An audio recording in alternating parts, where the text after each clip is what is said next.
Hello, today's challenge is we're going to make our own wind charm. A bit like this one here.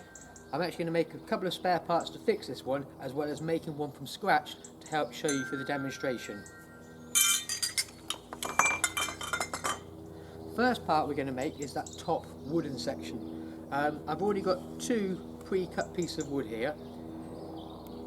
If you don't have a jigsaw, you just have a normal handsaw at home, it doesn't matter if that top piece is a square piece like this one here. So that's why I'm going to leave that one as a square. However, I do want to make a circular one to actually go with that wind chime. So once you've got your square piece, the first thing we need to do is find our middle piece of wood.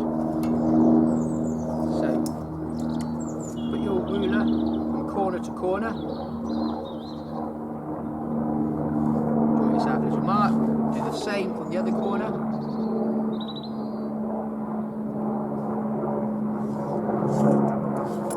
And then using a compass, you can draw yourself a nice big circle all the way around the piece of wood. When you do try and draw a circle with a compass, it's often easier just to tilt the compass, just to help it draw that line. If you don't have a compass, especially in this current climate, you might actually find other things that you can draw around. So you might find yourself a kitchen roll or a toilet roll, whichever you prefer. It would still work very well. Right, so I've got my circle, so that's going to be the outside of my wooden top piece. What I need to do now is cut it out, and I'm going to cut it out using two different tools. First of all, I'm going to use the jigsaw, just in case you've got one of those at home. If you haven't got one, some of you might have a coping saw, so I'll finish off using the coping saw. So if you have got a jigsaw, clamp it down on our bench.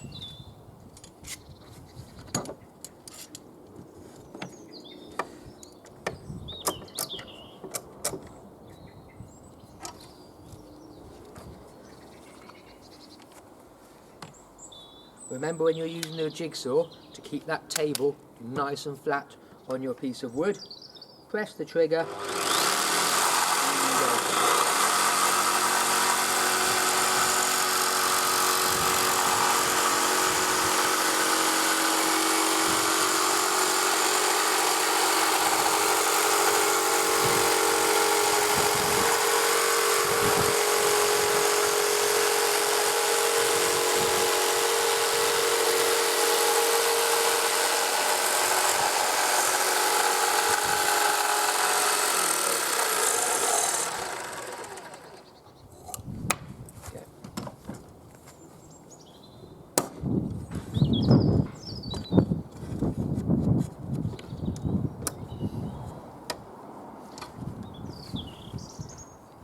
One thing I will do is I'm going to cut some straight lines in towards the circle, just on the outside.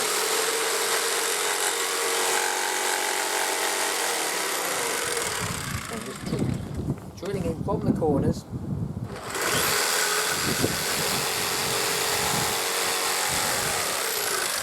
Like so.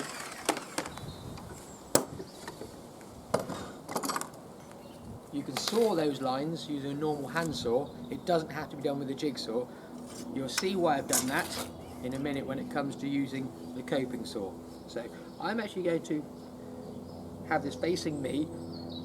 So I'm going to cut all the way around that outside line using the coping saw. And when you saw with a coping saw, it's always a good idea to try and saw downwards.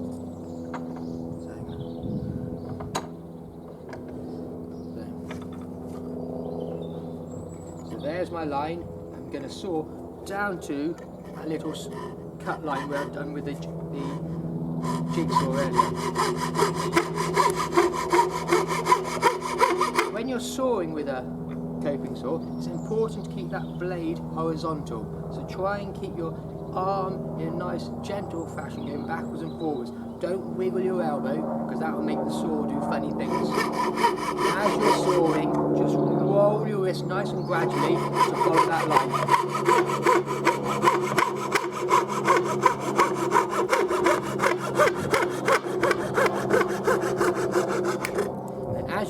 to one of those cut lines, as you saw there, that bit of wood flies away, which then allows you to turn the piece of wood around. Because it's very tricky trying to saw on funny angles. It's always easier to cut going downhill.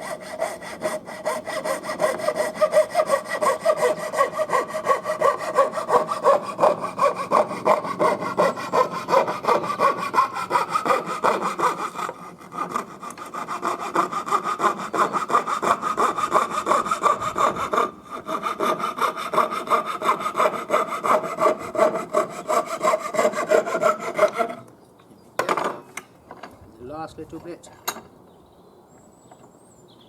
I know it's always tempting to use a jigsaw first hand, but as you can see, it does work very quickly and very easily with a coping saw.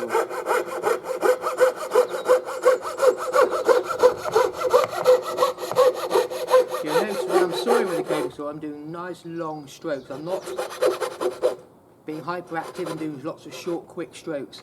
By doing long strokes, I use the full length of blade. It tends to allow you to use the sharpest parts, which are both ends of the blade, because the middle section tends to get worn out more quickly.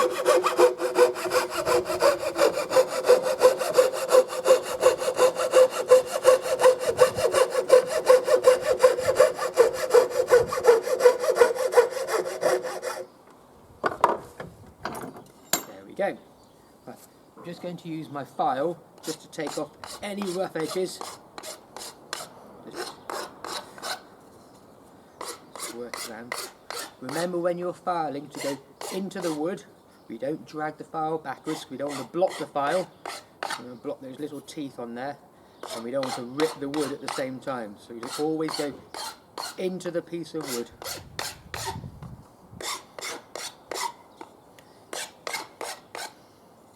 Both sides.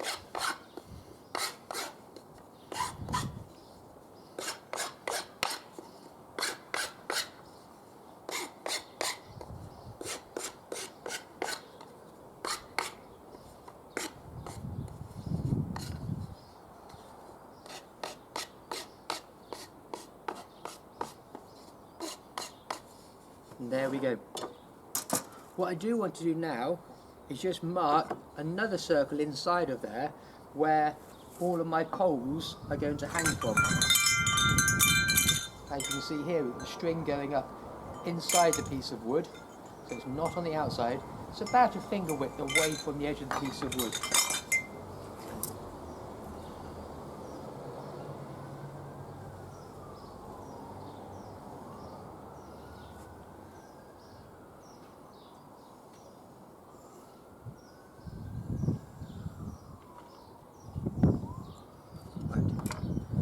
So there was the crisscross from the very start when we had a square, just to find the middle. Draw on the outside circle and cut it out. And now I have another pencil line, which is where the string is going to attach later on. So I'm just going to put that to one side for a minute, and then we're going to work on the little chimey parts, the pole parts. Here I've got a piece of old copper piping. It's the 22mm diameter. Okay. It doesn't matter how new your copper piping is. This originally, as you can see, was quite an old piece, and I've just tidied it up by polishing it off.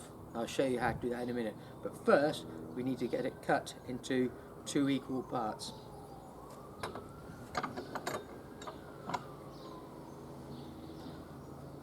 The first method of cutting I'm going to do is using a hacksaw.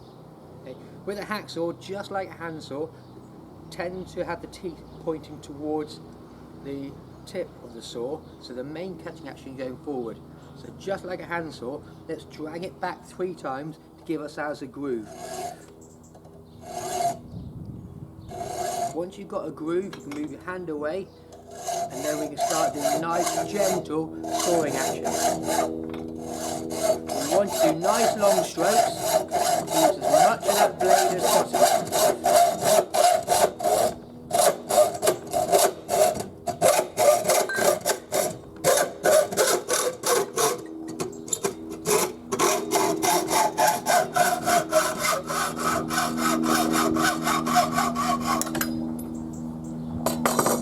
When you cut some piping with a hacksaw, you tend to get a small crown. If I bring it close to the camera, you'll see that rough edge around there. You need to be very careful with that.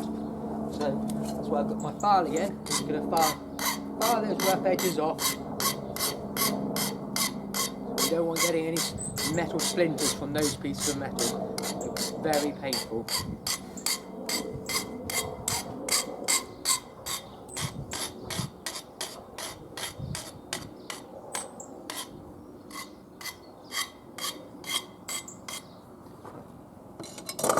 So that's one method. We can use a hacksaw and a file. My preferred option is to actually use a pipe cutting tool like this one here.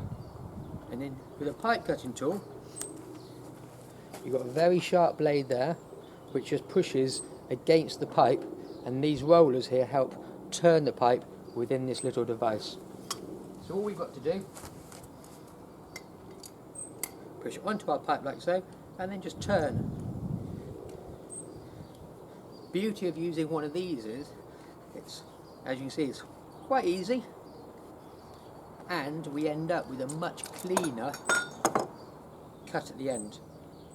Tend not to get big rough edges. You might still want to file the inside if you want to be perfect, make it absolutely spot on, but generally, as you can tell, I can spin that around in my fingers and I don't have to worry about any splinters.